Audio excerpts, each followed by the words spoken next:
ሰላም ጤና ይስጥልን እንዴት ናችሁ? ዛሬ ደግሞ የሁለት ወር ለውጥን በቀላሉ እንዲሁም ደግሞ በአነስተኛ የመኖ ዋጋ እንዴት በሬዎችን ማድለብ እንደምንችልና ለውጣቸውን አሳያችኋለሁ። ይህ በሬ የውጭና የአገር ውስጥ የደም መጠን ያለው ነው።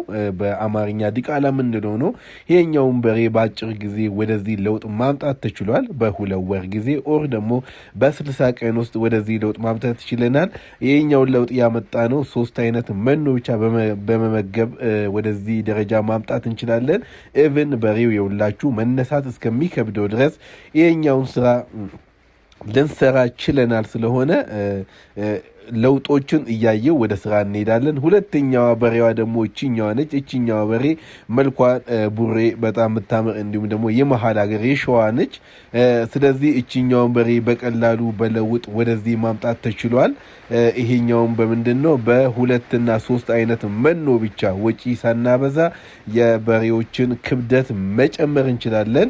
ስለዚህ ሰዎች ይሄኛውን ስራ እንድሰሩ ጋብዛችኋለሁ። ሌላኛዋ በሬ ደግሞ እችኛዋ ነች። መልኳ ራሷ እጅግ በጣም ማራኪ፣ ሰውነቷ ስትመጣም የሆነ ቆንጅዬ ሰውነት ያላት በሬ ናትና እነዚህ በሬዎችን አሁንም ባልኳችሁ መሰረት አደልበን ወደ ገበያ ለማውጣት እንዲሁም ደግሞ ለፋሲካ ባህል የተሸጡ ናቸውና ስለዚህ በዚህ ለውጥ እንድትደመሙ ነው የምፈልገው። በዚህ ለውጥ ከተደመማችሁ ወደ ቀጣይ አብረን መስራት እንችላለን። ለውጧ በቀላሉ ወደዚህ ማምጣት ችለናል። እነዚህ በሬዎች እንግዲህ በቀላል መኖ ብቻ ለውጥ ማምጣት ይቻላል።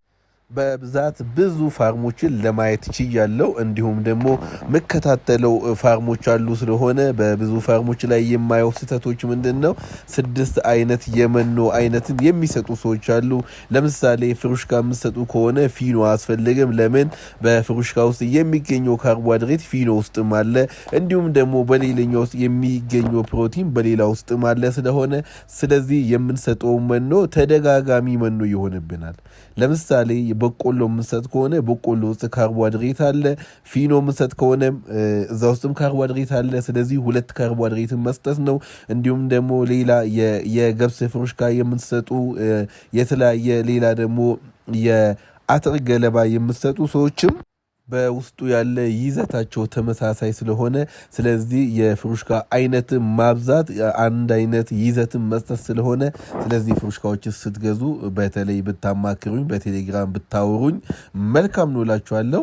ለምንድን ነው ይሄንን የምነግራችሁ? በቀላል መንገድ በ3 አይነት መኖ ብቻ በሬዎችን ማድለብ ይቻላል። እንዲሁም ረጅም ጊዜ ሳንወስድ ለምሳሌ ሳይንስ የሚለው በሬዎች ከ90 እስከ 120 ቀን ይሄ ማለት ደግሞ እስከ 4 ወር ማድለብ ወይም ደግሞ ማወፈር ይቻላል ይላል።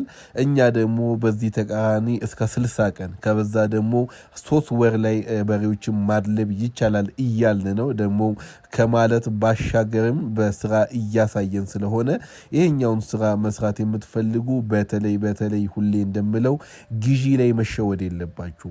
ግዢ ላይ ስትገዙ አንደኛ ዋጋን ማየት አለባችሁ። ዋጋን በአነስተኛ ዋጋ የምትገዙ ከሆነ አትሸወዱም ማለት ነው።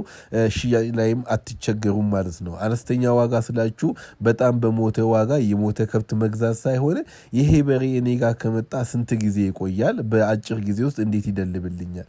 በተለይ ከዚህ በኋላ የምታስገቡ ሰዎች የእንቁጣጣሽ 2019 ገና ረዥም ጊዜ ያለ ስለሆነ ሰኔ ላይ ብታስገቡ እንዲሁም ደግሞ በሀገራ ደግሞ ከሰኔ እስከ መስከረም ክረምትም ስለሆነ ከፍተኛ ብርድ ስላለ ከብቶቹ የበሉትን ምግብ ወደ ኢነርጂና ወደ ሙቀት ስለሚቀይሩ ቶሎ ብታስገቡ መልካም ነው። ለምን? ቶሎ ካስገባችሁ በሬዎቹ ረጅም ጊዜ ስለሚቆይባችሁ ለመደለብም ብዙም አስቸግርም። 4 ወር አካባቢ ያለ ስለሆነ በዚህ 4 ወር ውስጥ ከብቶችን ማደለብ ይቻላል። ስለሆነ ወይም ደግሞ የቤት አሰራር ራሱን የቻለ በቅዝቃዜ ቦታ እንዲሁም በሞቃት ቦታ ራሱን የቻለ የቤት አሰራር አለ። ሌላ በተጨማሪ ደግሞ የመኖ አሰጣጥ የከብት መረጣ አይነቶችን ቪዲዮዎች እኔ ጋር አሉ ስለሆነ በተመጣጣኝ ዋጋ የሚሸጡ ቪዲዮዎች አሉ 20 ደቂቃ ነው እሱኛው ቪዲዮ ብትገዙት እና ብታዳምጡት ታተርፋላችሁ ብዬ አስባለሁ ለምን 20 ደቂቃ ነው 20 ደቂቃው አጭር ስልጠና ነው ስልጠናው በየተግባር ነው አንድም ወሬ የለበትም ከቤት አሰራር ነው የሚጀምረው ምን አይነት ቤት ልስራ ለበሬዎቹ ማለት ትችላላችሁ በተለይ ደግሞ መመገቢያ ገንዳ ብዙ ቦታ እጄ አስፈርሻለሁ እኔ ለምን በበሬ ቁመት የሚሰሩ አሉ እንዲሁም ደግሞ ውስጡን ደግሞ በጣም ዲፕ የሚያደርጉ ወስታች እንድርቅ የሚያደርጉ ሰዎችም አሉ በሬዎች እየተንጠራሩ የሚበሉበት አሉ ስለዚህ በሬዎችን መዝናኛ ቦታዎችን መስራት አለባቸው አሁን እነዚህ በሬ የምትመለከቱ መዝናኛ ቦታ ላይ ናቸው ፀሐይን እየሞቁ ነው እስከ 4 ሰዓት ላይ ፀሐይ ላይ ይቆያሉ ከቆዩ በኋላ ወደ ቤት ይመለሳሉ ወደ ቤት ከተመለሱ ቀጥታ መኗቸውን እስከ 7 ሰዓት ይበላሉ